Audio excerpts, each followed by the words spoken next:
Greetings and welcome to Ralph Reads, brought to you by TURN, the United Ronin Networks. My name is Ralph Anthony Garcia, also known as R4. The legal, the loyal, the regal, the royal, Ronin Ralph, your master of ceremonies. Please like, share, comment, and subscribe. Tell a friend to tune in to TURN, the United Ronin Networks. We are Ronin. Today on Ralph Reads, I start the second third of this novel, Be More Careful, by the very talented Shannon Holmes. Be More Careful was copyrighted in 2001 by Meow Meow Productions, and this miniseries is dedicated to my mom, Barbara Antonia Figueroa. So let's take the ride down I-95 and let the reading commence.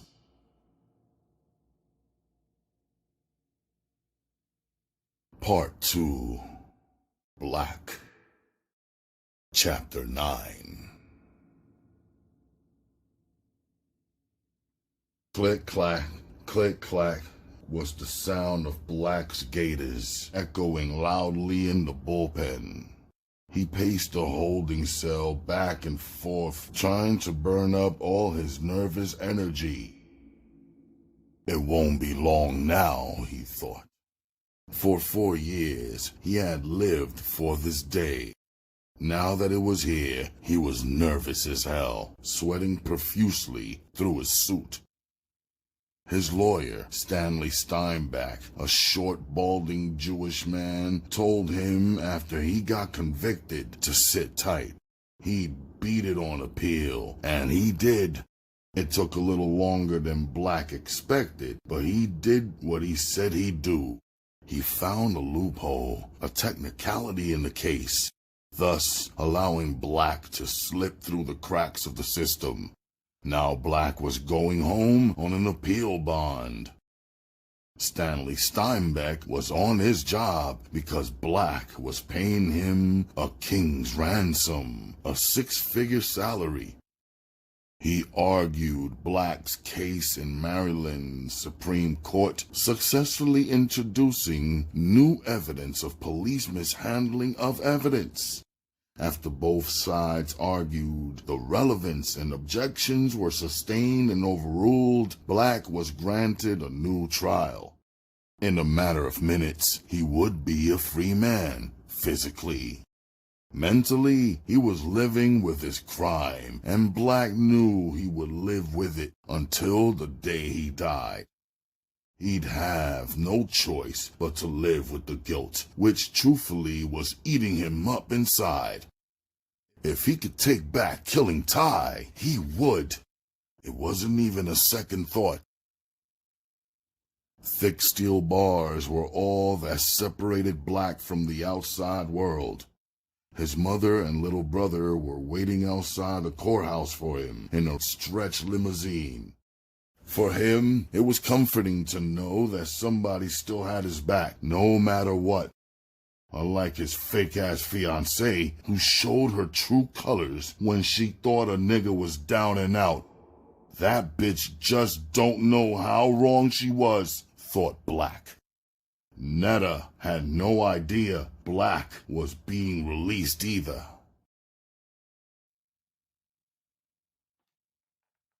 After all that time spent behind bars, he had so many things he wanted to do, like fuck up Netta for one. Then find all the niggas that owed him money and fuck them up, organize some square footage and put some shit together. Yeah, that's the plan. But Netta first. She had crossed him. He swore when he ran into her, it would be nothing nice. From the time Black got arrested, she shitted on him. No visits, no mail, no nothing. She even put a block on her phone to stop him from calling. How could I be so stupid to trust her like that? Why did I try to turn a hoe into a housewife? From the beginning, she was a snake, but he couldn't see it. His feelings for her had interfered with his judgment. But payback is a bitch, and Netta was about to see how quick sugar turns to shit. While Black was down, all he heard about through the prison grapevine was the damn pussy pound. They were the talk of the town, even in the joint. Famous for fucking hustlers, their reputation had preceded itself. Whenever Black heard of them or thought about how Netta played him, he became furious. Nobody plays Black and gets away with it. Nobody. The sound of the jingling keys brought Black to reality, back to the bullpen. The court officer stopped in front of his holding cell and fiddled with the turnkeys. Inserting the right one, the large steel gate swung open. "Hey, Hollywood bag and baggage, you may bail," said the white court officer. "You must be somebody real important out there in them streets. Somebody just posted $1 million cash bail for you." "You don't know?" Black asked him back with a big grin as he gathered his legal paperwork. "Ready or not, Baltimore, here I come," he thought to himself as he walked down the corridor towards his freedom. Once every so often in every neighborhood in the ghetto, fate, chance, and circumstance combines to produce that once-in-a-lifetime hustler who is larger than life. So many come and go, but few truly leave their mark. Out of those chosen few, only a handful dares to be compared to big-time hustlers from other cities. This infamy would be Deshaun Black Williams' destiny. First impressions are most lasting. For Black, a day that will be forever etched in his mind was the day he witnessed his father's murder. This was his introduction to the game. Derek Fats Williams was a small-time drug dealer and full-time gambler. In and out of prison on petty drug charges most of his young son's life, he was still a good dad when he was home. The problem was, he hardly ever was. Even when he was out on the streets, he was always into something, always trying to get his hustle on. His entire world revolved around chasing a dollar and breaking the law, especially when it came to feeding his family. So quite naturally, jail became his second home. To be specific, Maryland House of Corrections, aka The Cut. Fats was the kind of convict who knew everybody in the joint and vice versa. He'd done his bids in almost every correctional institution in the state of Maryland. From Hagerstown to the Eastern Shore, he was a habitual offender who had been breaking the law as long as he himself could remember. Black wanted for nothing when his father was home.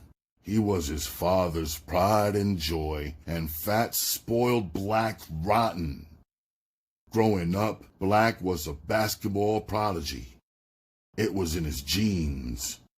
His father was once a legend in his time, too.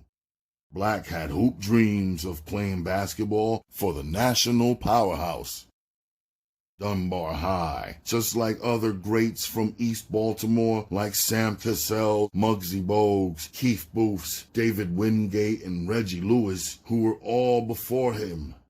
They were all able to escape the mean streets of East Baltimore by excelling on the court. His dreams weren't far-fetched at all. Black had skills. He ate, slept, and dreamt basketball. At a young age, his physical talents and athleticism was already apparent. He was like lightning up and down the court and could dunk a basketball at the age of 12. The Dome, a popular playground in East Baltimore, was his house. He broke every scoring record there and tore up every major summer league in Baltimore. He was being touted as the best sixth grader in the county by all national sports publications. Already, he was receiving recruitment letters from Division I universities. Neither the NCAA nor the NBA would ever see his talents because the day his father died was the day blacks' dreams and childhood ended. On this day, as fate would have it, Fat's luck ran out. "Nigga, if you ain't shooting, pass them goddamn dice," Fats yelled to some shabby-dressed gambler from the Ave. "Don't rush me, motherfucker. My name ain't Mike, but I still do what I like. Now let me see some cash. Money on the wood makes the game go good, and money out of sight causes fights," said the other old-timer. "Oh, you petty-ass motherfucker. You lames get a little hot hand, and now all of a sudden you the shit. You could tell your ass ain't never had the bank. Ain't nobody ass betting you," said another participant. "Call me what you want, but call me, alright? Y'all heard what I said? Let me see some dough," said Fats again to everybody in his circle. With that, they all began digging in their pockets, pulling out knots of money and placing it on the ground and in their hands so Fats would stop stalling and bet. They were anxious to win their money back, and just as soon as Fats pulled out his dough, wouldn't you know it, a police car slowly cruised down the street. The two white officers stared hard at the group of gamblers who were looking nonchalantly as if they were just sitting on the stoop, shooting the breeze on this warm summer night. The police must have believed that they weren't committing any crime, because they just kept passing through. Fats stood there, hoping they kept it moving. Spooked, and out of nowhere, one of the guys standing in the circle suddenly dropped the dice and ran through an alley. Nobody knew the guy was on the run and had a fugitive warrant for jumping bail. A few other disgruntled gamblers gave chase, but the majority stayed. In the commotion, Fats picked up the dice and switched them with his own loaded pair without anyone noticing. Well, almost anyone. Normally, the hand is quicker than the eye. But when you're starving and down in your dumb luck like Squirrel was, you pay attention to everything. Fuck that bitch-ass nigga, let him go. All the real gamblers are still here. Let them scramblers go. It's my turn to roll now, Fats shouted as the bets were placed and the stakes were raised to eliminate the short money. The name of the game was CeeLo. "Bet $100 I don't roll 4 or better," Fats said. "Bet," a man responded. "Bet's a $200 I don't roll 4 or better," said Fats to someone else. "Bet that," a man responded, and on he went, placing side bets with everybody. Violently, Fats began to shake the crooked dice in his hand while talking plenty of shit. The whole while, a 12-year-old black sat on his basketball a few feet away watching. "I need a square from Delaware. Niggas think it ain't there. Get 'em, girls. Daddy needs new shoes," said Fats as he rolled the dice against the concrete stoop while the other gamblers stood around, forming a Soul Train line on both sides of him.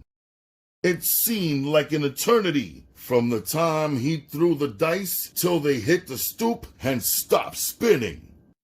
All the gamblers looked intently toward the ground as the dice slammed up against the stoop and stopped on 4, 5, 6. CeeLo. Fats won and collected on all his bets. "You're a lucky bastard," someone said. "Nigga, it ain't luck. It's skill.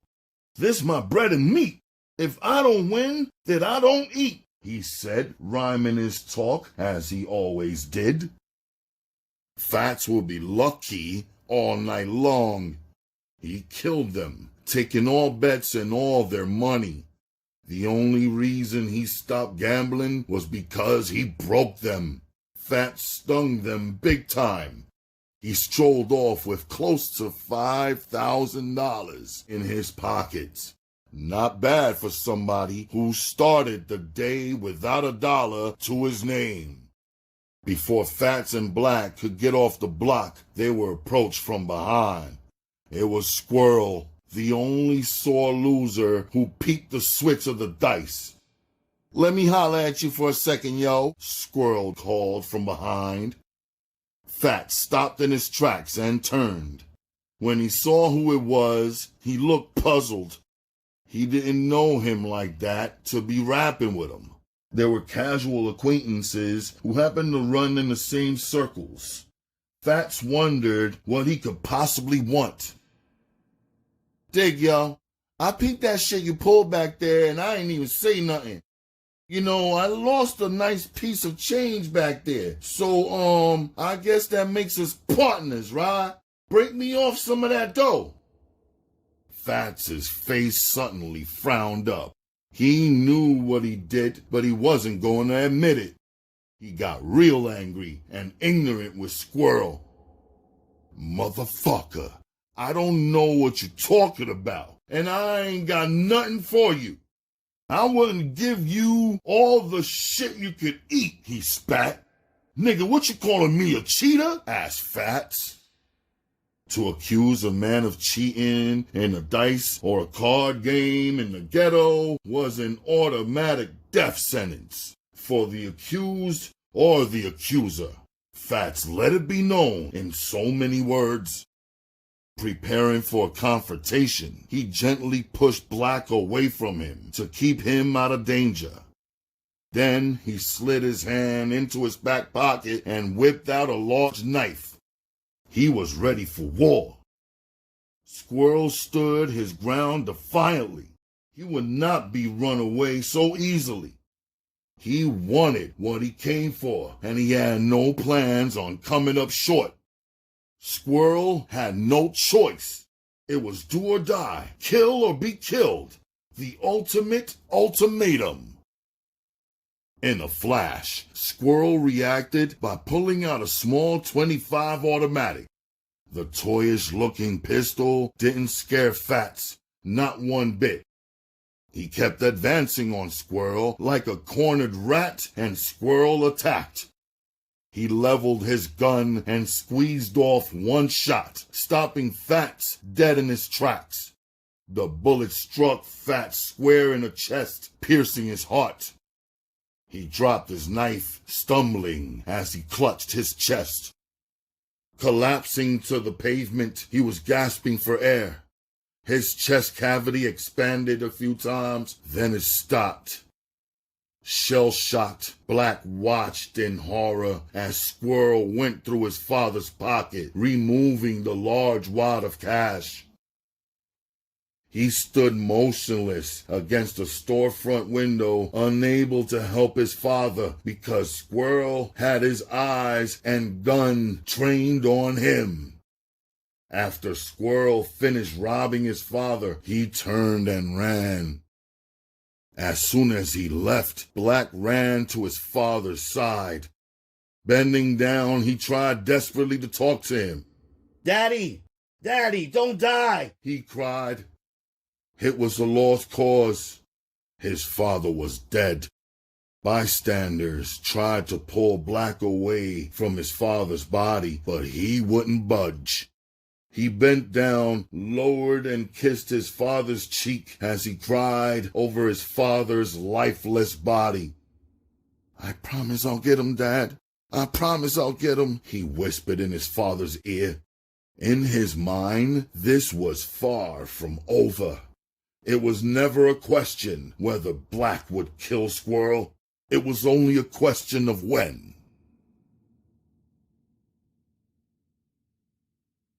Chapter 10.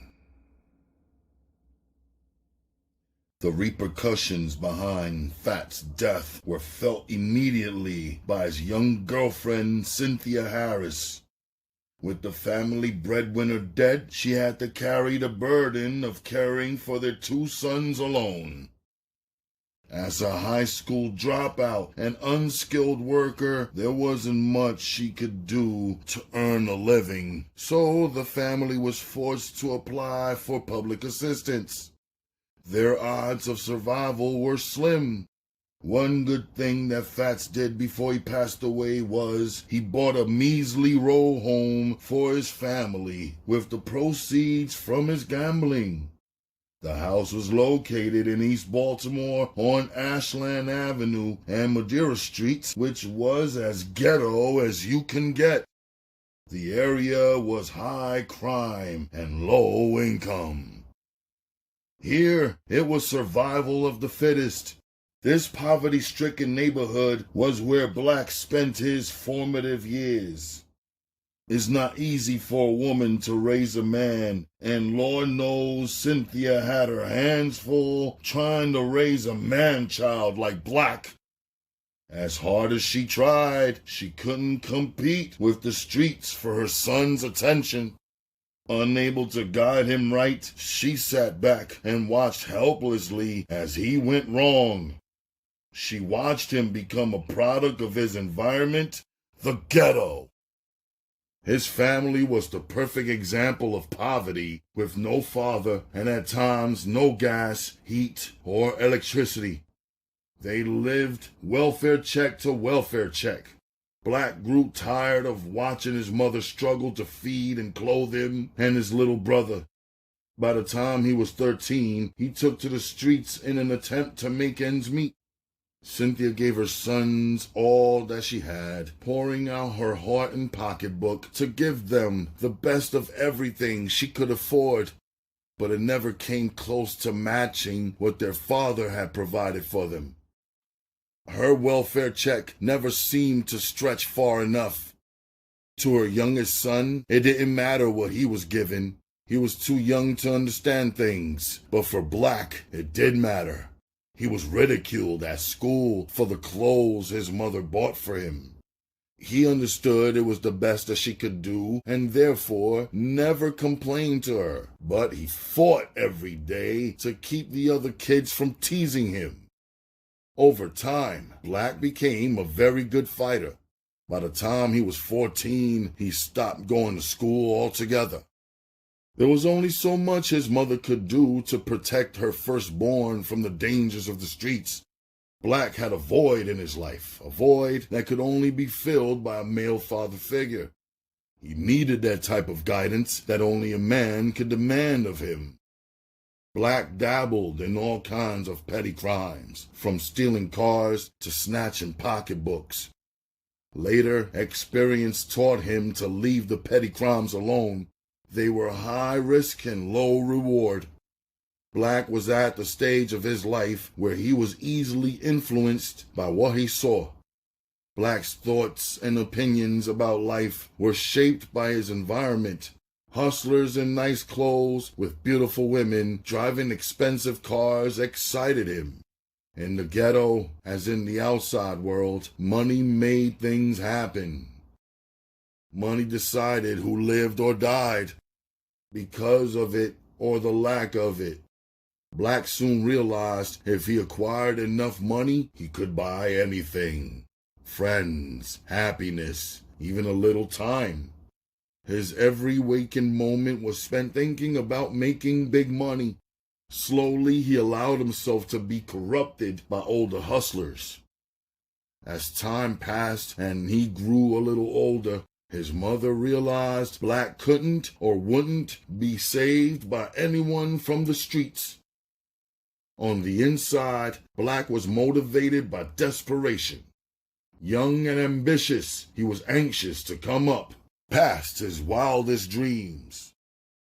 A major turning point in Black's young life came one day while he was looking out his bedroom window. He observed an older hustler running back and forth to his stash spot. He patiently waited for the right time to steal his package. He crept out his back door and took the stash. It was a large Ziploc bag filled with tall, clear glass vials of powder cocaine and what appeared to be Tylenol capsules.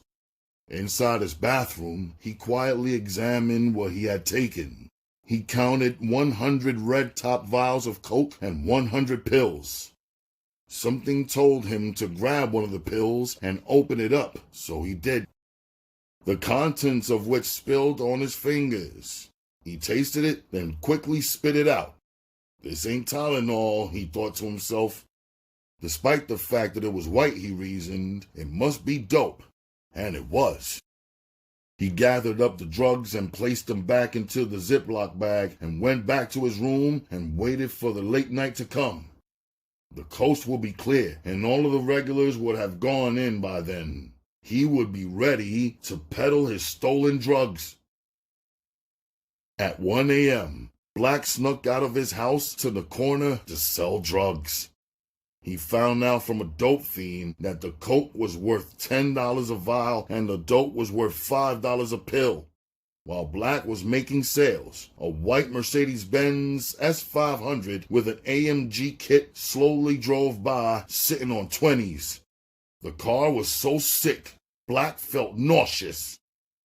10 minutes later, it came back and pulled up right next to him. He thought he was going to vomit. That's how sick the whip was. Paranoid, he was ready to run. He didn't know who it was. For all he knew, it was the dude whose stash he had stolen. Something told him to hold his horses, though, and wait and see. Looking inside the car was impossible. The tinted glass was too dark. Slowly, the driver's side window began to come down. "What you doing out here this time of night, yo? You slinging?" a voice asked from inside the car. Black still couldn't quite see in the car. He bent down to get a better look at the driver. Instantly, he recognized him. It was Nard, one of the biggest dope dealers in East Baltimore. Black idolized him. On plenty of days, he wished he was Nard, even if only for a day. Now here he was, talking face to face with the man. Fate was smiling on him. "Yeah, yo, I'm trying to do my thing," Black responded, with his coke and a smile. "Oh yeah, shorty?" asked Nard, returning the smile. He had seen Black before, plenty of times, but he never acknowledged him because he was running around committing juvenile crimes, making the strip hot. Nard didn't know he was hustling or even wanted to. "Who got you out here in this time of night? Don't you know ain't nothing out here but stick-up kids and the knockers, yo?" said Nard. "Ain't nobody got me out here. I'm doing my own thing, yo. And I don't care about no knockers or stick-up boys. I gotta do what I gotta do," Black said honestly. "That's the spirit, dog, even though your shit is a little reckless." The kid had heart, no doubt about that, and that's what mattered. Plus, he had potential. Nard immediately saw the value of having this young gun on his team. If Black got locked up, he wouldn't do serious time since he was a juvenile, and by him being so young, Nard figured he could easily control and shape Black into whatever he wanted him to be. With his brains and Black's heart, they would be unstoppable. "Shorty, you better start caring, yo, before your young ass be locked down in Boys Village or found dead in one of these alleys," Nard stated as Black stood there taking the criticism. "You dirty, yo?" he asked. "Yeah," Black said truthfully. "Go stash that shit and come back. I want you to go for a ride with me," Nard instructed. Black did as he was told, then jumped in Nard's whip. They went cruising the streets of Baltimore, and as they rode, they rapped. Nard got to know Black a little better. He found out they had a lot in common, like the absence of a father in their lives. They both were made orphans by the streets. Nard's father was killed in the streets of East Bmore too, and both of them was raised by single mothers. The more they talked, the more he began to see that there was a method to Black's madness. The kid was doing what he had to do to survive. From that night on, they were extremely close. Leaving his house and staying away for days became Black's M.O. He wasn't running away, though. Rather, he was running to something, the streets. He felt his calling was the drug game. Life had never given him anything, so he hustled for the bare necessities. For other cats on the strip, hustling was an option, something that they did part-time. To Black, it was how he fed his family. This was serious business, and he treated it as such. His mother and little brother literally ate with the money he brought home. Knowing his family depended on him, he hustled every day, all day. Black started out as a lookout in Nard's drug organization. Nard wanted Black to start slowly from the bottom up because he wanted Black to experience every facet of the game. That way, Black would appreciate everything Nard was about to do for him and be forever in his debt. On the front line, Black was exposed to every kind of scheme and scam that a dope fiend could think up. He learned all their tricks and con games the first time around. To him, a junkie was the worst type of leech there was and the most dangerous. A junkie was never to be trusted. He realized something else about dope. If you were the average Joe, dope could tempt you. But if you were a dope fiend, dope could kill you. Day after day, he dealt with dope fiends. Seeing these zombies line up to buy their early shot of dope, then hurrying back to cop more before shop closed was mind-boggling. What a life, Black thought to himself. Dope was a friend to those too grimy to keep a friend and an enemy to those too kind to have enemies. Black was dealing with some powerful stuff, and he knew it. In his quest for success, he became merciless, showing no compassion for his fellow man. Black had something to prove, and he wasn't to be fucked with. He beat dope fiends with baseball bats when he felt they disrespected him, and even though he was a kid, talking down to Black like he was a child was a no-no, a real big no-no. That shit got plenty of motherfuckers hurt. Before long, Black was promoted to serving customers. He enjoyed the power his new position gave to him. Being able to serve or deny a junkie was a beautiful thing to him. He knew he held their immediate future in the palm of his hand, and he was hard on them. Black didn't take no shorts either. If a junkie had $9 for a $10 bag, they couldn't get it from Black. McDonald's don't take shorts, and neither do I. Do McDonald's give you that Big Mac if your dough not right? He would stand there and seriously ask them questions and demand an answer. The customers soon began to complain. When Nard got wind of his young protege's moves, he pulled him to the side about it. They took another ride in the S500. "What I hear about you turning away customers 'cause they're a little short?" he asked. "Yo, the same motherfuckers keep coming with shorts. They know how much a blast costs," said Black, defending himself before Nard cut him off. "Yo, that's one of the worst mistakes you can ever make. Hope you know, you playing with your life, yo. Don't ever deny a junkie a bag of dope when they ill. The monkey's on their back, and they'll kill something for a fix. I don't want it to be you. Taking shorts and giving a bag away from time to time is part of the game. You gotta stop being so petty, yo, and show some love. It don't make you soft. It makes you smart, and junkies will respect you. So it's cool to take shorts every now and then? Black asked. Yeah, it's alright, Joe. Use your own judgment. Keep your customers happy, especially the ones putting money in your pocket. Believe me, if I couldn't stand a loss, I wouldn't be in this game, Nard said, assuring him. Word to the wise, Black, take my advice. I've seen a lot of good men get killed for much less. As thorough as you are, you can't take on the world and win. We need them customers as much as they need us. Why you think we give away testers? To attract new customers and keep the clientele we got. It's just an investment. They'll give that money back plus 100 times more. Remember, it takes money to make money, and if it don't make dollars, it don't make sense. School was always in session when Nard talked to Black. He tapped into his reservoir of knowledge to give Black a taste. Like an eager student, Black absorbed it all. He realized he was wrong and Nard was right.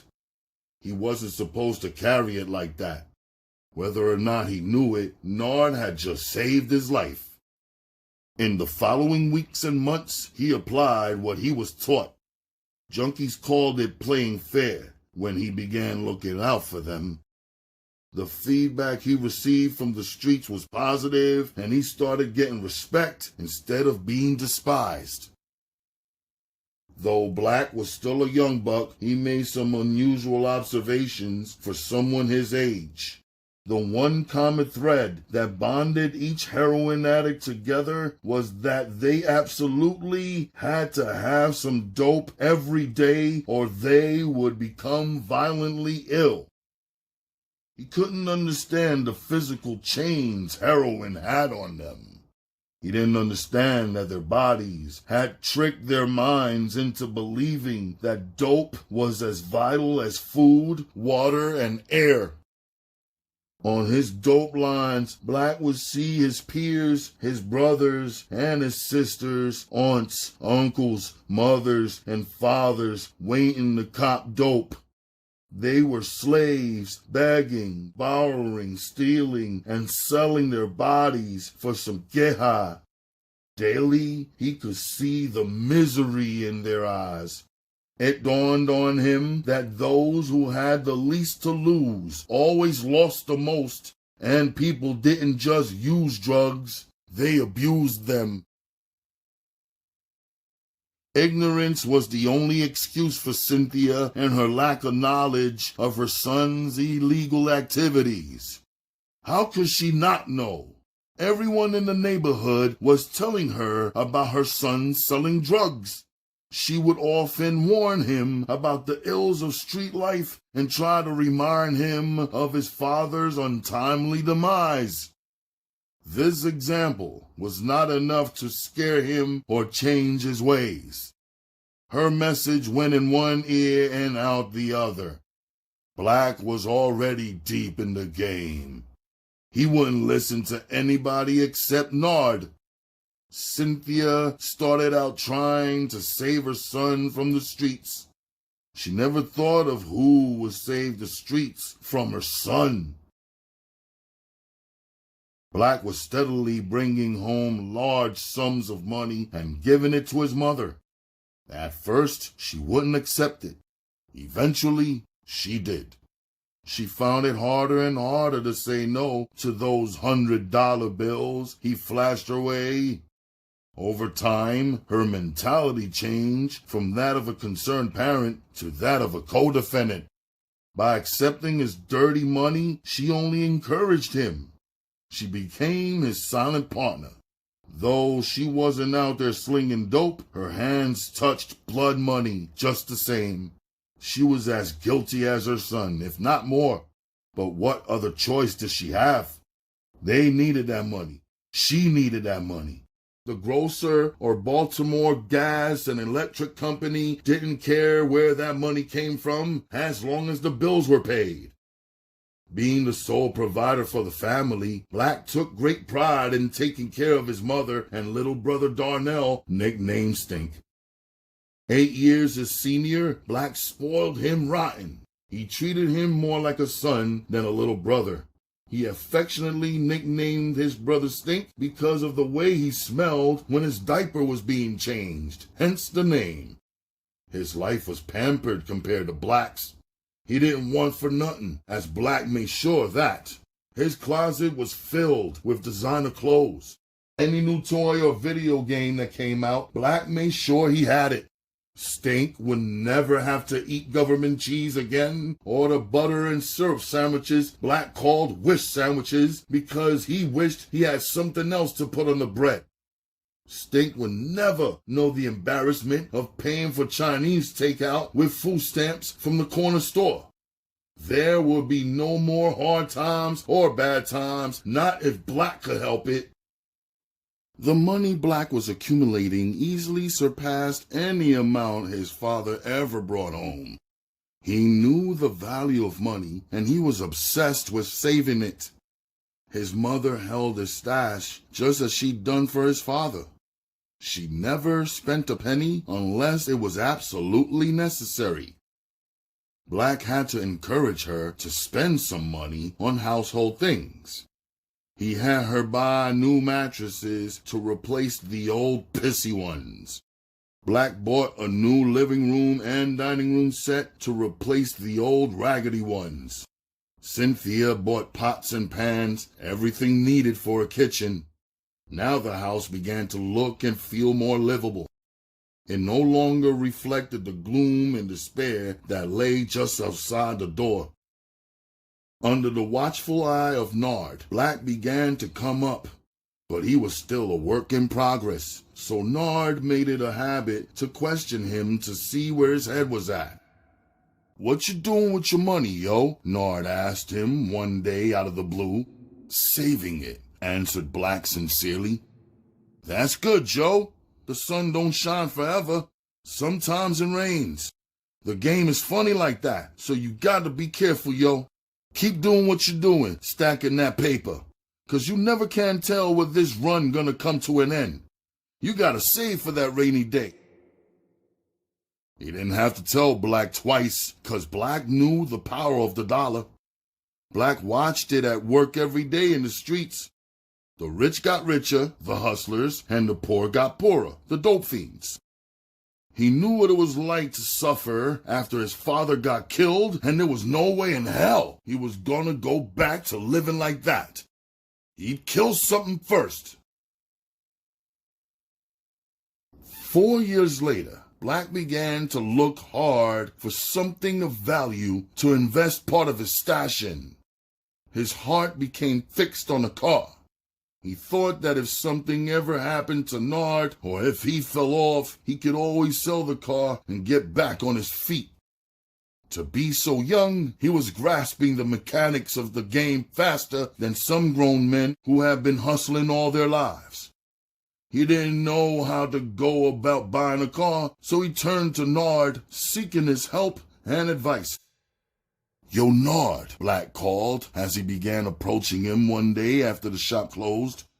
"Yeah, yo, what up?" asked Nard back. "You know how you be telling me to save my money, right?" Black asked. "Yeah, and?" replied Nard. I'm 18 now, yo. And he said with his voice getting low. He was like a child, afraid to ask his parent for something. He feared that Nard would try to talk him out of buying what he had his heart set on. "I want to buy a car," he managed to blurt out. Nard couldn't believe his ears. Did he just say he wanted to buy a ride? Like a proud teacher, he smiled at his star pupil. Black was ahead of the game. These days, young hustlers are so lax with their money, it's easy come, easy go. Half of these hustlers had habits just as bad as a drug habit. Whether it was a weed habit, tricking habit, jewelry habit, sneaker habit, a habit was a habit. And hustlers usually had a few. No matter what the habit, it had to be fed. Black didn't have any such vices. He didn't gamble or get high. He did everything in his moderation except hustle and save money. He took those things to the extreme. How much cash you working with, yo? A little something, yo, Black said. Fuck you mean a little something, Nard laughed. This me. I put your young ass on, nigga, but you learning. Never let your left hand know what your right hand is doing. In this game, you can't trust nobody. No bitch or no nigga. And sometimes not even family, Nard reminded him. Then he added, if you're serious, yo, tomorrow I'll take you down to Virginia and we'll get you a car, said Nard, making everything right before he rolled out.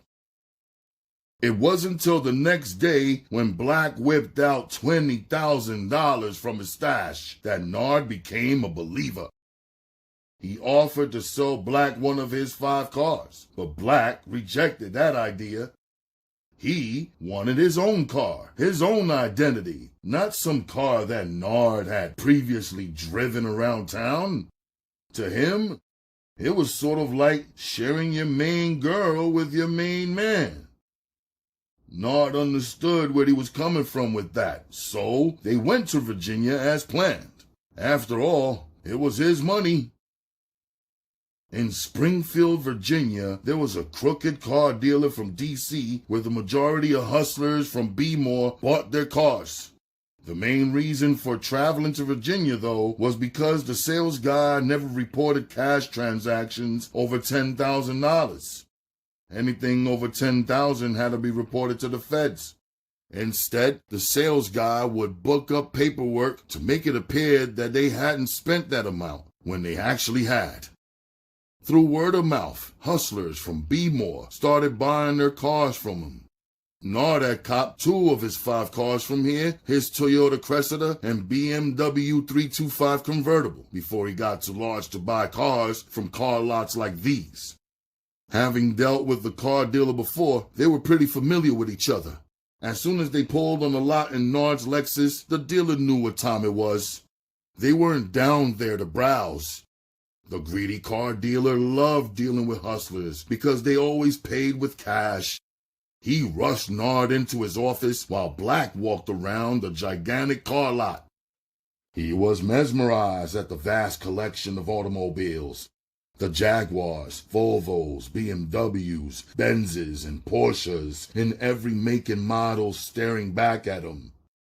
Black lusted hard after one of these status symbols until Nard came out on the lot and busted his bubble. Don't even think about it, yo. You not copping one of these rides. For a dude your age, it'll be more trouble than it's worth, said Nard firmly. How do you figure? Black demanded to know, his pockets right, hand ready for war.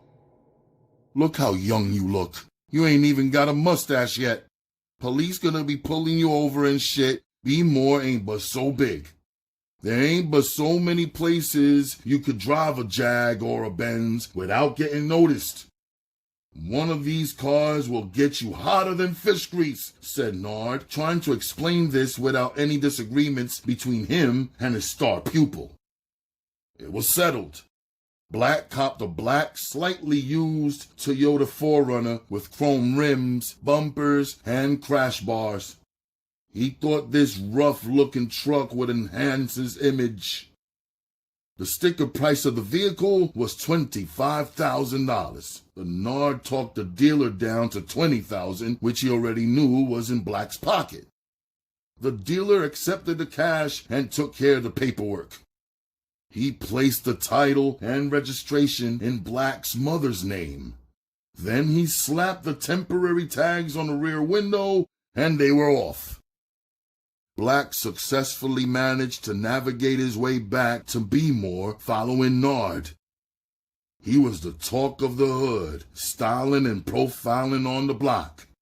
Things were all good for Black. He was coming up in the game, but everybody knows what goes up must come down. Chapter 11. What a difference a year makes. In that time span, Nard had hand-picked Black out of all his workers to run a new dope shop on Preston and Bond Street. Besides this promotion, he had just recently purchased a brand new black convertible Porsche 911 Turbo. He was rapidly rising in the ranks of the drug world and in life. Now he had his own shop to run. Nard fronted him the weight, so his come-up was a given. He had the responsibility of hiring and firing his own workers and runners, and you know he liked that. He set the pay scale, and he paid them. He wasn't a Scrooge when it came to understanding the next man had to eat. However, Black ran a tight ship. Every worker was to be on the block before shop opened at 7 a.m. or get docked a part of his pay at the end of the day. The dope Black had was raw, and it was knocking other hustlers out of the box. He quickly became Nard's #1 moneymaker, which was impressive considering Nard had quite a few well-established drug shops running. Being as though dope fiends were known for being fiercely loyal to whom and where they copped their dope from, Black used all kinds of gimmicks to attract new customers. He played on their greedy nature, giving out free testers while others sold theirs. He understood that if he sold more product at a reduced price, he would still see a substantial profit. The money was in the quick flip and how fast he sold the dope. Being boss doesn't come without its share of headaches. When problems arose, Black had to personally nip them in the bud. 27,500, Black counted out loud. The money was still short by $1,500.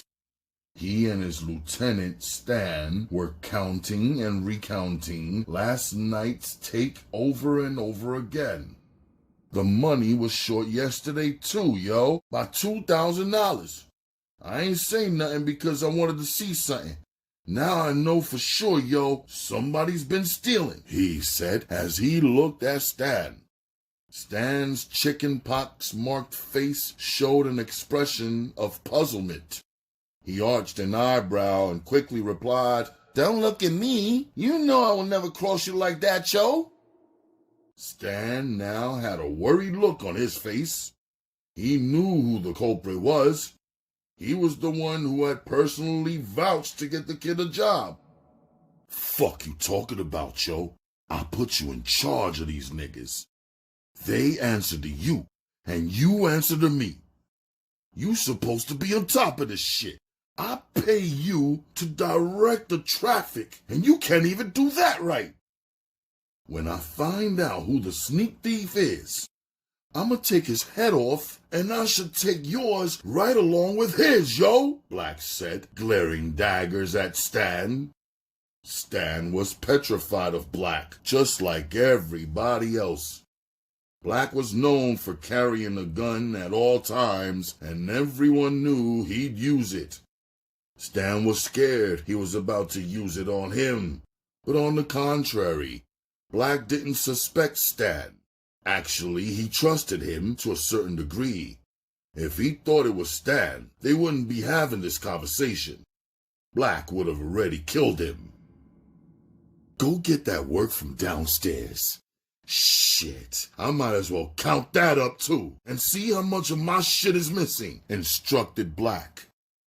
Like a flunky, Stan went and fetched the dope that was hidden in the basement of the stash house. When he returned, he passed Black the bundles of dope. They were taped together, so now they resembled a brick. Black unwrapped them and began the painstaking process of recounting them. Stan looked intently over Black's shoulder, praying that shit was there. He was in enough trouble as it was. "Please let that be right," he thought to himself. "This shit is short too, yo," Black growled as Stan began to move away from him. There's only 400 bundles here. It's supposed to be 500 bundles. Who the fuck's been in here besides you? Asked Black, ready to tear shit up. Miles. That's the only nigga I ever let up here, yo, Stan quickly confessed, hoping Black wouldn't be even more upset. You ain't supposed to have nobody up here, yo. No bitches, no workers, not even your mother. This ain't no motherfucking hangout. Motherfuckers ain't ordering takeout in this motherfucker. This is a stash house. You only come here when you have to put the money up or get some more dope. You're supposed to be protecting this shit, motherfucker. From now on, don't bring nobody with you. Matter of fact, we changing houses. Too many people know about this one, thanks to you, said Black, frowning his face as if to say, why? Stan just stood there. He couldn't say anything to really defend himself. Truth was, he was too busy trying to play boss around Miles, and Miles had turned around and robbed him. Miles knew he fucked with Black, but to hear Stan tell it, he was the man. Now look how the tables had turned. Where the fuck is Miles at? I don't know, yo. He ain't show up today. I guess the fuck he didn't. Motherfucker done robbed my stash and shit, and you don't fucking know, said Black heated as he walked past him and rolled his eyes. What the fuck do you know, motherfucker? I don't know, said Stan truly, not knowing at that moment. Well, know this. Both you motherfuckers are gonna be taught a lesson. I'm docking your shit for a week's pay for being so motherfucking stupid. This week, you work for free. What? Maybe putting in work and not balling will help you get your mind right, said Black, knocking that nigga back down to size. But Black, Stan weakly protested. But what? What, motherfucker? Black said, shooting him a cold, hard stare, letting him know that he wasn't playing. Nothing, yo, Stan dejectedly said, accepting the monetary loss. It could have been worse. His ass could have been standing with Miles, meeting their maker together. Success hadn't made Black soft. If anything, he was more hard and hungrier than ever. The more power he got, the more he wanted. He couldn't believe somebody had the audacity to steal from him. There was no way Miles wouldn't be made an example of what would happen if you fucked with the Black. The streets were watching and waiting to see how he handled this situation. If he didn't lay down the law, then every dope fiend and their mother will be lining up to rob him too. Murder was the only deterrent, the only message he wanted to send, the only message the streets respected. That day, Black cruised Miles's Patterson Park neighborhood. He was looking high and low for him. He checked all his usual hangouts, but he had no luck finding him. The more he searched, the madder he became. Day turned into night, but Black still wasn't ready to give up the hunt. Like loose change, an old enemy dropped right into his lap. It was inconceivable all the times he thought he had seen him. For Black, this was nothing more than payback. For him, it would be a matter of being at the wrong place at the wrong time, walking right in front of his car while Black was stopped at the light looking for bitch-ass Miles was Squirrel, the man who killed his father, plain as day, right there. Black was positive it was him. He could never forget his face. How could he? Though Squirrel had aged badly over the years, which could be attributed to his heavy use of heroin and years of neglect, he still had those same sleepy eyes. His eyes were a dead giveaway. Here he was, looking bummy and straggling along in search of an all-night shop. The streets were somewhat deserted at this hour of the night.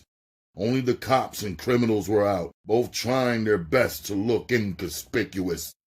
Black quietly parked his car and started following his intended victim. He waited all these years to avenge his father's death, and now finally he would.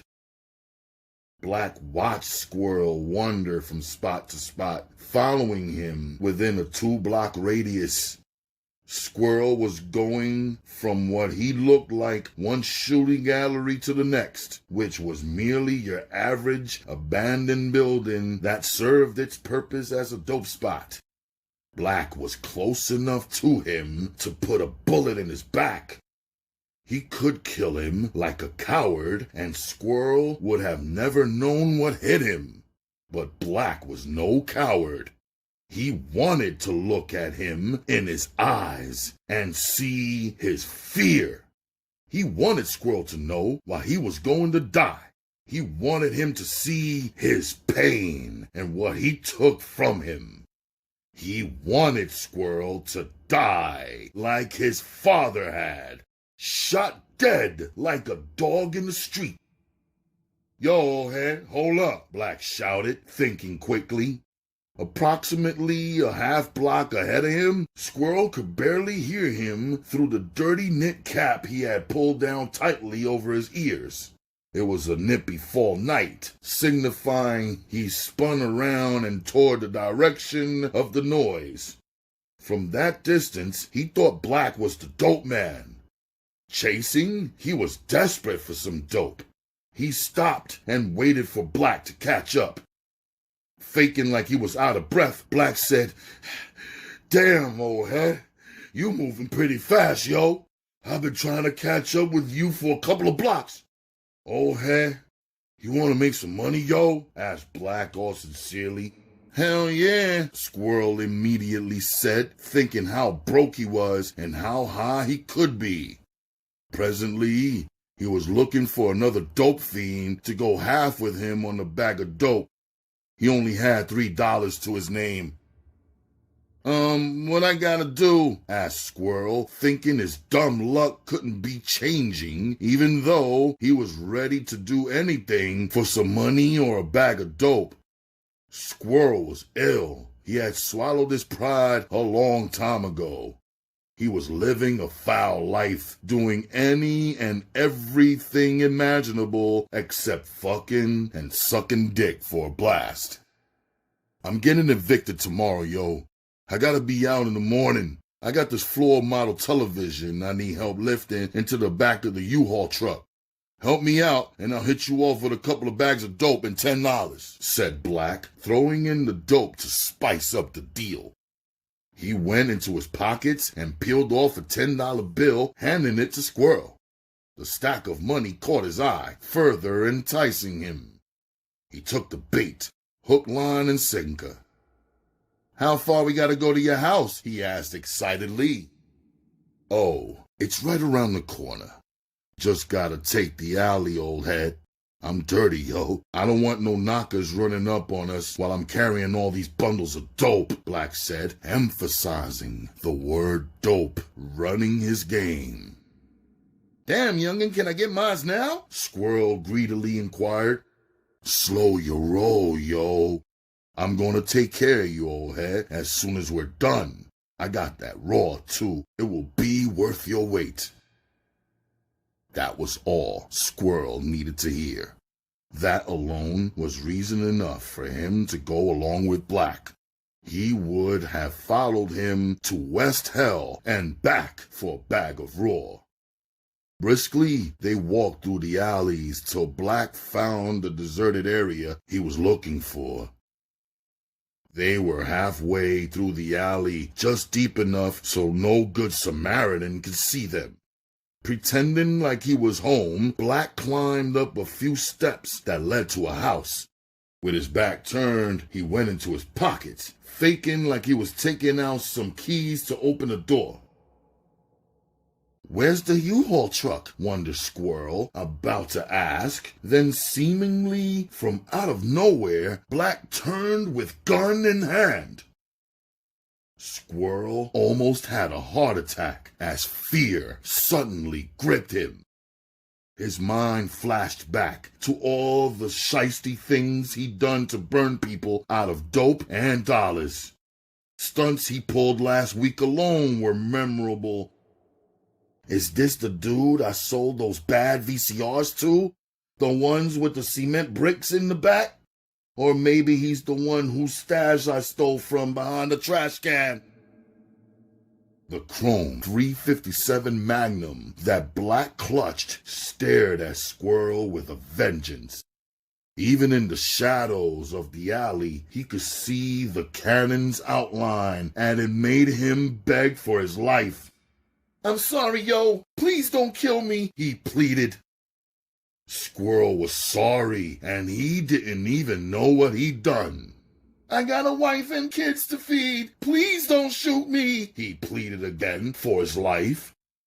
Squirrel was seeking some sympathy by bringing up the very people in his life that he neglected every day while chasing dope. But Black wasn't swayed by his emotional pleas. His father had loved ones too. "Get on your knees, you fucking coward. I don't give a flying fuck about you or your peoples, yo. You didn't give a fuck about mine. You killed my father, remember? Remember, Fats? Remember, motherfucker?" Black barked at him. Sure he remembered. It was the only person Squirrel ever killed in his life. So this is the kid that was there that day, thought Squirrel. "I didn't mean to do it. He pulled out a knife. You saw it. Your father was going to kill me," he cried. His voice rose as he pleaded his case. He was trying to attract attention to this deadly confrontation. "Please don't shoot me. It was self-defense. You was there, remember?" Those were his last words. The roar of the .357 drowned him out. The bullet struck him in the forehead right between his eyes, silencing him forever. Black watched as Squirrel's lifeless body dropped with a thud to the ground. He stood there for a few seconds as thoughts of his father scattered through his mind. "You can rest now, Dad." Black then turned and walked away as if nothing happened. The first killing Black took part in was personal, an eye for an eye. He finally got revenge for his father. The second killing was business. Strictly business. Human beings are creatures of habit. Black knew sooner or later Mr. Miles would return to familiar surroundings. When Miles went into hiding, he merely postponed his death by moving from Patterson Park to Sidonia. Baltimore isn't that big in comparison with other East Coast cities. So when cats go on a run, they usually go from the east side to the west side, or from the city to one of the surrounding counties, wherever they are least likely to encounter whomever was looking for them. Miles made the fatal mistake of getting homesick. Thinking he was slick, Miles started creeping back to see his girl at night and leaving by morning. Big mistake for Miles. Black had staked out her house for weeks, hoping to catch him slipping.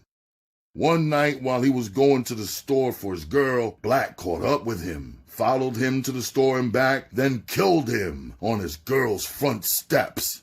Just like Squirrel, he watched him drop to the ground, then just thought about the right which he had done, then walked away. With 2 bodies in less than 1 month, Black was feeling himself. He went looking for trouble, wanting an excuse to bust his gun. He thought he was invincible when he had a gun in his hand. He loved the rush of adrenaline and power he felt when he squeezed the trigger and he hit his victim. Flashes of murdering Squirrel and Miles made the adrenaline rush through him. All it took was 5 pounds of pressure for him to kill a man. The kick from the gun, the flash from the muzzle, and the noise all happened simultaneously. Then came death. Black thought he was God when he had a gun in his hand, for it was he who held the power of life and death, and you couldn't stop him. He was invincible, or so he thought. Black forgot the old saying, the bigger they are, the harder they fall. Chapter 12.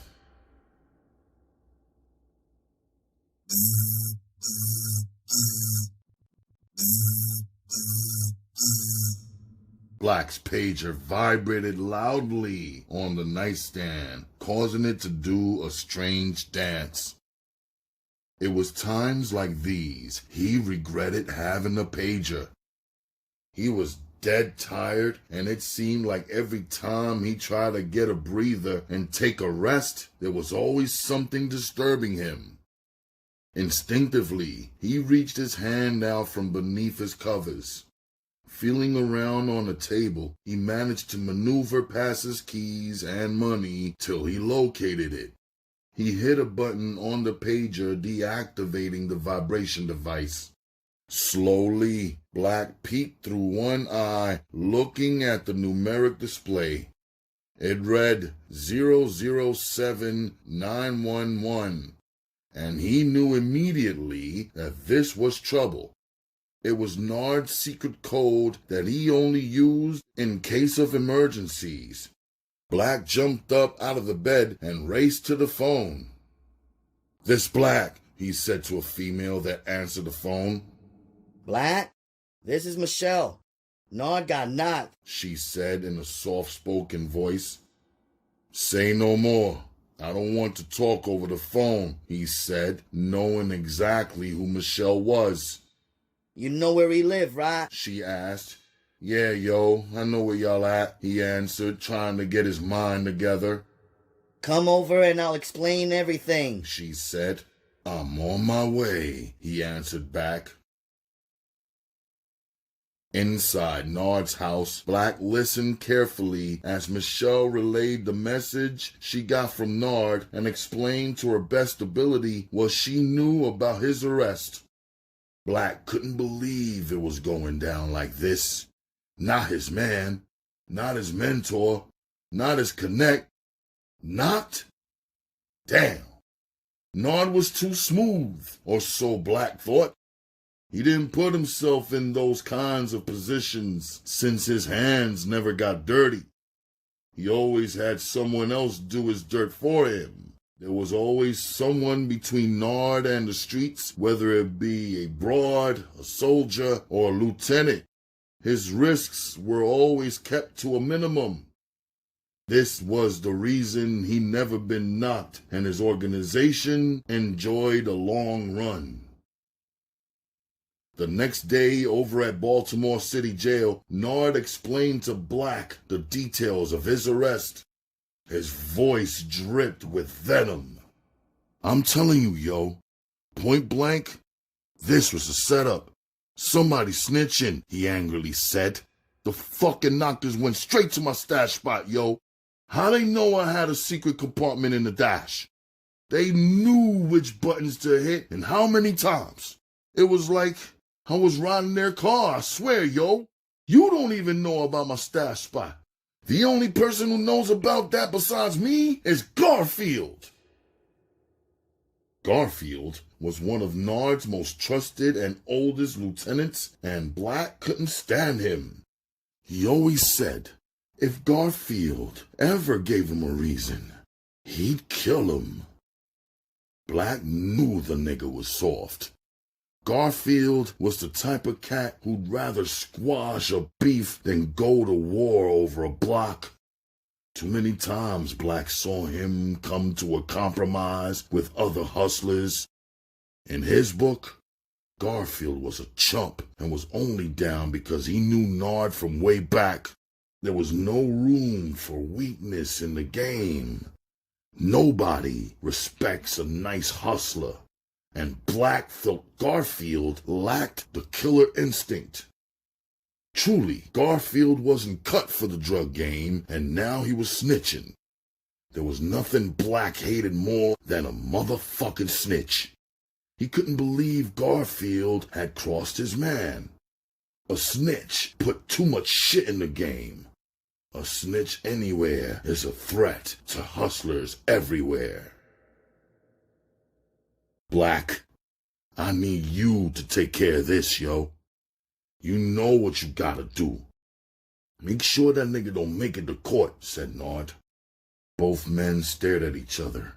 Black looked in his eyes, knowing what Nard was asking of him. He wanted Black to kill Garfield for him. No more needed to be said. It was a done deal. Garfield was already a dead man. He was just still breathing. This is what Nard had been grooming Black for all those years, for times like these. He counted on him to be a loyal soldier and kill for the cause on call, and he knew Black would. Rumors circulated on the street about Black murdering Miles, and Nard had heard them. So he knew that Black had it in him to kill, which was apparent since day one. What Nard didn't realize was when he issued the order to murder Garfield, he'd given his little man a license to kill. After holding his dog back for so long, he suddenly sent him to sick him, and things would never be the same between either one of them again. Even though Nard was being held on $1 million cash bail, he could have bailed out, but on the advice of his lawyer, he didn't. The quarter kilo of raw heroin that he got caught with had the feds snooping around. Paying that high-ass bail would have definitely put him under investigation with the FBI and the IRS. It was best for him to sit for a minute while his lawyer went through the legal motions. In Nard's view, it was better to fight a state drug charge than a federal one. The federal conviction rate was very high, and there was no parole in the federal system. Generally, most snitches would go into hiding, but Garfield wasn't like the ordinary snitch. He kept doing his thing as usual up on Hartford Road. Besides, if he went into hiding, it would have signaled his guilt. As a confidential informer, he thought his secret was safe. He was so naive to believe he wouldn't be exposed. Somewhere down the line, his name was bound to appear on an affidavit or come up at Nard's suppression of evidence hearing. The means by which the police used to secure the search warrant would eventually come out in court. Didn't matter. Nard and Black were already on to him. They didn't need to see his name on any court documents. According to the rules of the streets, he was guilty and had been sentenced to death. Unknown to Nard, Garfield had been arrested for possession of an illegal firearm during a routine traffic stop. The police ballistics experts quickly discovered that the gun had several bodies on it. Garfield had purchased the gun hot off the street and had gotten more than he bargained for. He made a deal with the narcotics squad to set up Nard. The police had been trying to get Nard for years, but they could never catch him dirty. They locked up Garfield on a humbug, and he started talking. With his criminal history and felony convictions, he was singing to them. He knew he'd never see the streets again if he didn't, so he was saving his own skin. Dressed in all black from head to toe, Black looked like a ninja. He was on a search and destroy mission, driven a stolen hoopty, while armed with 2 9mm, he cruised up Hartford Road in search of Garfield. It didn't take long to spot him either. His burgundy Infiniti Q45 alerted Black to his presence in the area. It was parked on a dark side block to avoid attention. But Black saw it and made a mental note of where it was. Then he continued on his mission, cruising the block till he spotted Garfield on the Ave. Undetected and unnoticed, he kept cruising by, watching Garfield surrounded by 3 of his workers. Black began weighing his options. He debated whether he should do a drive-by. Fuck a drive-by. Too many witnesses, and I still might not hit the nigga. Then Black devised a plan of ambush. He decided to get him on the block where his car was parked, hoping he'd be alone. But passenger or not, Garfield had to die, and whoever was with him could get it too. Nothing or nobody was going to come between Black handling his business. Hours passed before Garfield returned to his vehicle. His pockets were bulging from the day's drug sales. He had some freaky chick named Tasha waiting on him, and it was about to be on. Jumping into his ride, he never bothered to look in his back seat. If he had, he might have spotted Black crouched down on the floor. Instead, he started up his car and revved up the engine while he listened to his music. The element of surprise was on Black's side. Coming out of nowhere, he caught Garfield off guard. Before Garfield had a chance to get the car in gear, Black had the trigger to his temple. Instantly, Garfield's heart stopped and his mind went blank, feeling the cold steel against his skin. His body froze as his eyes grew wide with fear. "This is from Nard, pussy," Black said before blasting Garfield's brains to kingdom come. His lifeless head slowly tilted itself, resting on the window, which was covered in blood. Mission accomplished. The next day, Black went to visit Nard. In the visiting room, they spoke in hushed tones so that no one would overhear their conversation. "I saw the news," Nard stated, filled with nothing but relief and content. "So did I." "Shit is over," said Black with confidence. "I wish it was," answered Nard with a look of stress reappearing over his brow. "What?" "I may have to cop out. The shit don't look good. My lawyer's talking about 20 years, said Nard soberly. "The dope was too pure. The DA wants to know where I got it from, but I ain't telling. That's the game. It's not what they give you, it's can you give it back." "I ain't got no choices," said Nard, stressed and wishing his destiny didn't look so bleak. The jail time that Nard had just alluded to was like an eternity to Black.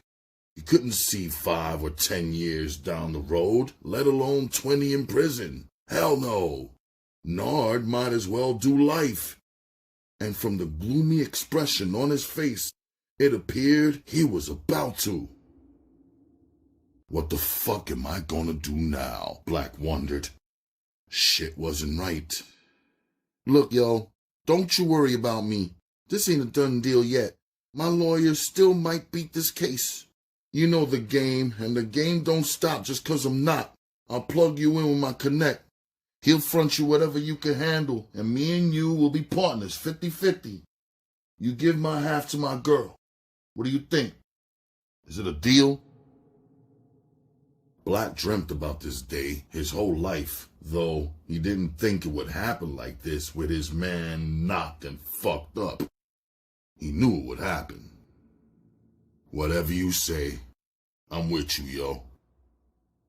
With Nard off the streets, there was a void in the dope game. Black stepped his weight up and filled Nard's shoes. He flooded East Baltimore with raw dope, and he quickly got rich. As with most, this was the point where greed set in, and Black wanted more. He wanted every money-making block for himself. He put the dope game in a strange hold by taking over blocks. He told dudes that hustled on blocks all their lives that they couldn't hustle there no more. Ride or die, 'cause the ride is rough. Any sign of resistance was met with violence. When it was all said and done, Black controlled more than half of the drug trade in East Baltimore one way or another. Either you worked for him or you purchased weight from him. Either way, you got with the program or you got killed. It was some real simple shit to comprehend. As with any coin, Black also had a flip side, a kinder side about him, taking some of the money he made in the hood and reinvested it right back into the community. He opened up a soul food restaurant, a sneaker store, and a barber shop. He would routinely take poor kids to his business establishments and treat them to whatever they wanted. Black was the modern-day Robin Hood. He gave back to the poor. That he did, and especially the kids. He liked fixing up playgrounds, and he started summer basketball leagues and winter football leagues for the kids. Anything to help keep them off the streets and out of the game. He handed out hundreds of new coats and toys around the holidays and treated kids to new Jordans every once in a while. These acts of generosity made him beloved in the community. But when he started passing out handfuls to the elderly, welfare mothers, and pregnant teenagers, his legendary status was solidified. The residents of East Baltimore didn't care how many people were killed by his bullets and poison. He was all right with them. He was one of them. As Black's name began to ring, his reputation spread. Slowly, fame and fortune began to change him, and he began to flaunt his wealth. He purchased a fleet of cars, iced out platinum, and even had a brand new Bentley with a white chauffeur to drive him around the ghetto while he sat in the back watching television or talking on his cell phone. His favorite was to pull up on the block of his strip, roll the window of the Bentley down, and say, "Excuse me, would any of you happen to have some great poupon?" in a British accent. He'd say it, then start laughing, roll the window up, and order the driver to speed off. He took care of his family, too, buying Cynthia a gigantic house near the outskirts of town in Columbia, Maryland. He hired a cook, maid, and gardener so she wouldn't have to lift a finger. As far as he was concerned, his mother had suffered enough. Black wanted her to enjoy life now. Over at City Jail, Nard was hearing all about Black's flamboyant lifestyle, even the gray poupon thing, and it was met with mixed emotions. On one hand, he was proud of Black for doing his thing, and on the other, he was concerned about Black going to jail prematurely. Thus, he'd be unable to keep collecting his share of the loot. An incarcerated Black was no good to him when Nard needed him on the streets. He had every right to worry about Black. Black was his investment. Always had been. It was times like these when Nard would pull up on the block for another ride in the S500 like old times. He knew Black was unguided in a lot of respects, but he had heart. That's what Nard liked about him. Plus, Nard knew he could trust him. There wasn't too many cats Nard could say that about. Black loosened up the embrace Michelle had on him, readjusting her arms and legs, which were wrapped around him as he slid out of the bed, trying hard not to wake her. Michelle looked so beautiful laying still. Her long, straight hair ran down her back.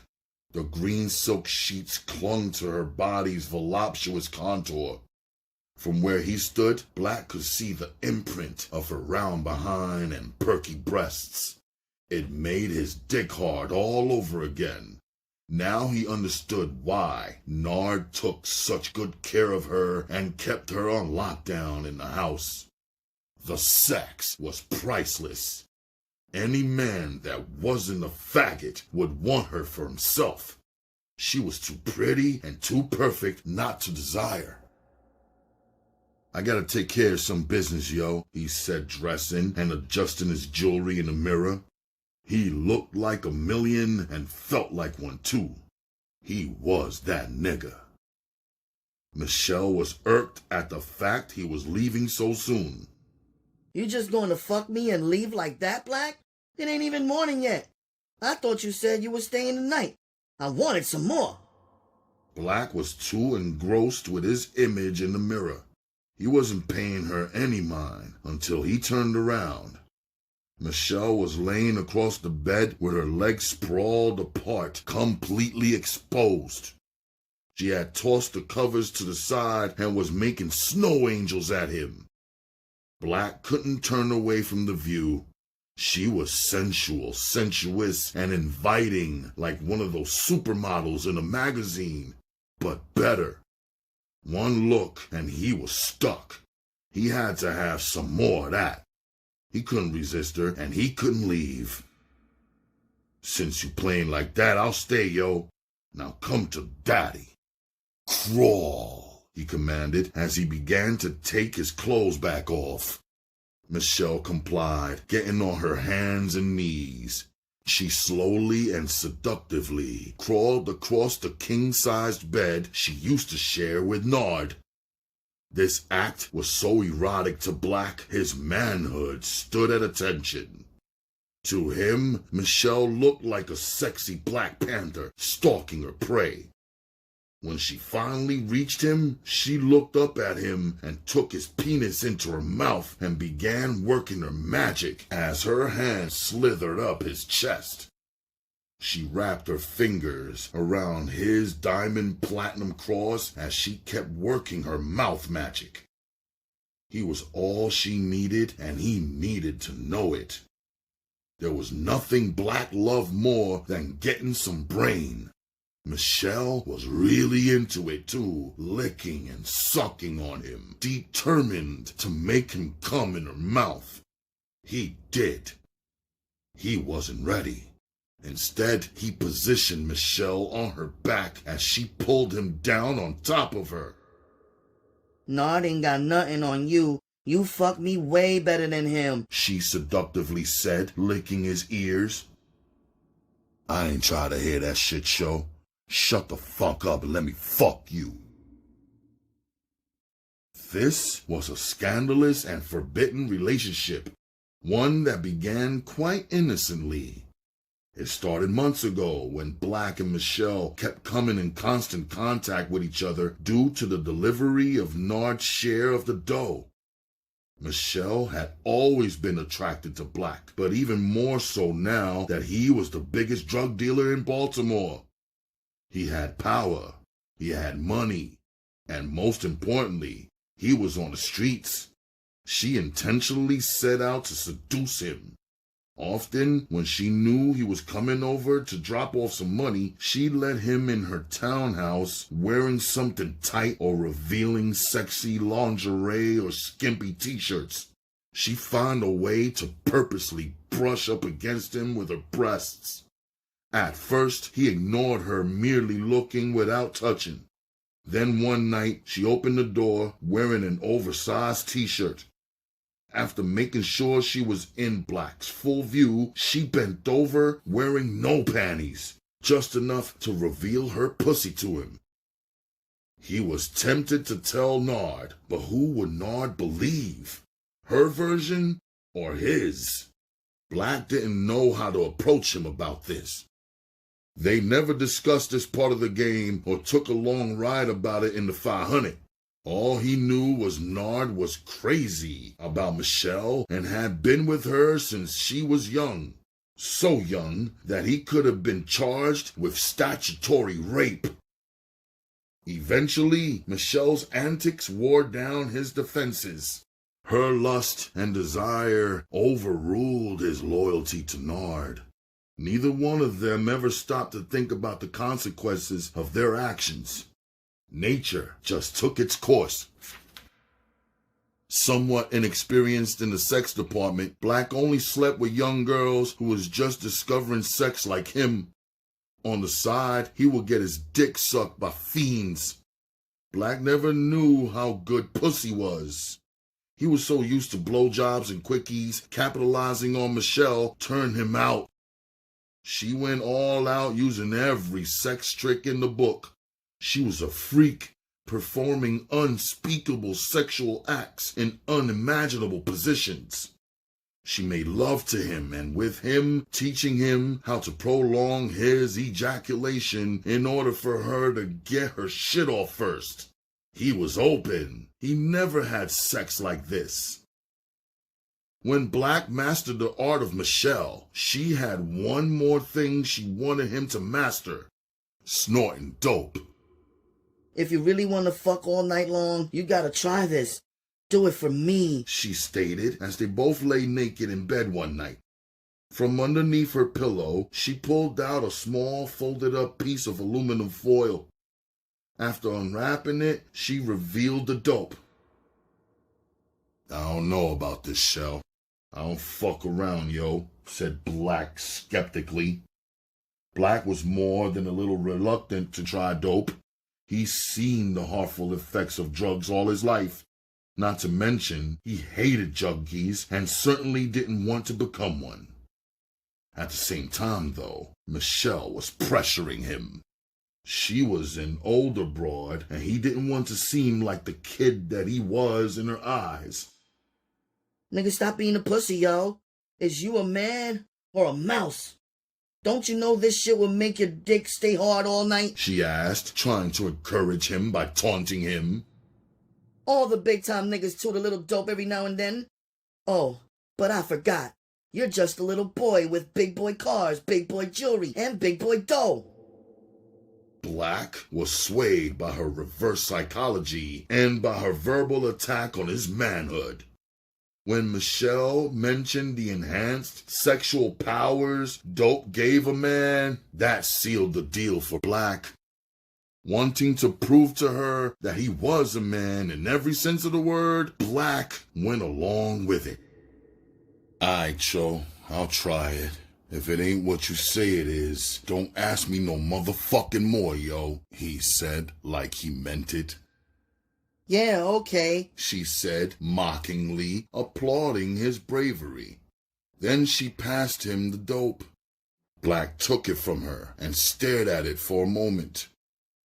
He was having second thoughts, even though he knew he couldn't back out now that he'd given his word. Michelle would never let him forget what a punk he was if he chickened out. At this angle, the beige powder looked strange to him. Black never had any drug this close to his face before. Michelle noticed he was hesitating, so she scooped up some dope on her long pinky fingernail. She put it up to his face so he could see it. Then, practically feeding it to him, she put it up his nose. He sniffed that pile in one nostril and another pile in the other. Sniffing and holding his head back, trying to get air, he felt a sneeze coming. Don't sneeze. You'll just waste the blast. You got to hold it, she warned. After Black succeeded in not sneezing, she shoveled some more huge mounds of dope up his nose like she was feeding a baby. Michelle got a kick out of being the first one to turn him on. She joyfully watched, waiting for the dope to take effect. This ain't so bad. This is what I've been afraid of, he thought to himself, not feeling a thing. Yet. They began taking turns getting high, passing the dope back and forth amongst them. Black took his own little hits with the edge of a match cover. In the mist, it suddenly hit him like a baseball bat to the stomach. The dope caused Black to double over in pain. He was feeling nauseous and ill. His stomach acids were rising up his esophagus and willingly would come back up his throat. Unconcerned about him, Michelle kept on sniffing. Black realized nothing was gonna help him short of throwing up. He jumped out of the bed naked and raced down the hall to the bathroom, barely making it to the toilet bowl. He vomited the contents of his stomach, making it only to the sink. Collapsing between gasps of air and still feeling sick, Black crawled over to the toilet bowl, raising the lid and seat. He rested his forearms on the side of the toilet bowl as his head began to spin.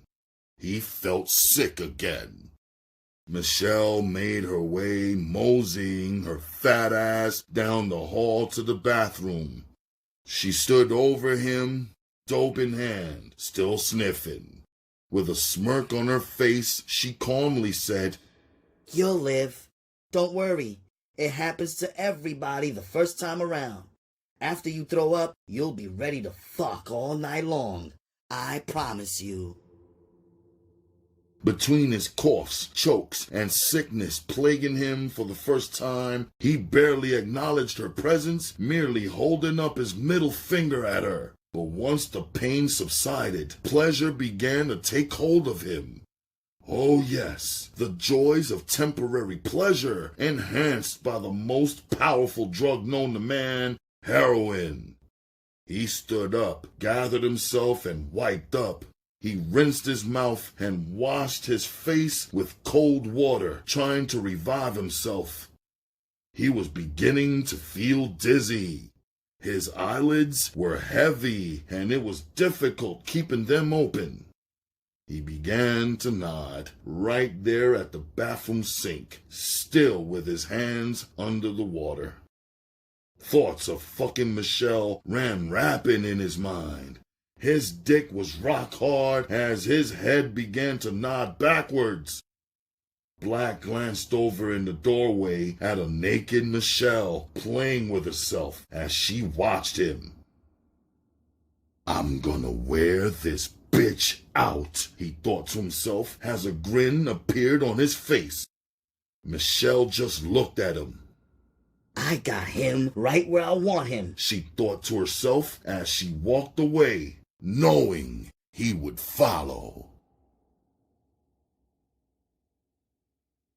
This is where I pause for the cause, just because I would like you folks to tune in to the continuation of this Shannon Holmes miniseries on Ralph Reads. I would like, or rather love, to thank you, queens and kings, fellow royalty, for stopping by. You may connect with me via Facebook. Send a friend request to Ralph Anthony Garcia on Twitter and Instagram at RGMC2407. Send an email to rgmc2407@gmail.com, where if you like to leave a small donation, please use the Zelle app or paypal.me/RGMC2407 or Cash App. My cash tag is RGMC2407. You may also connect with me on my other channel, RGMC Ralph Garcia, Master of Ceremonies, and right here on TURN. Tell a friend to tell a friend to tune in to the United Ronin Networks. We are Ronin. Fellow royalty, pick up a good book, read a good story, and set your good self free. I appreciate you, and I love you like cooked food. I will see you folks on the next edition of Ralph Reads.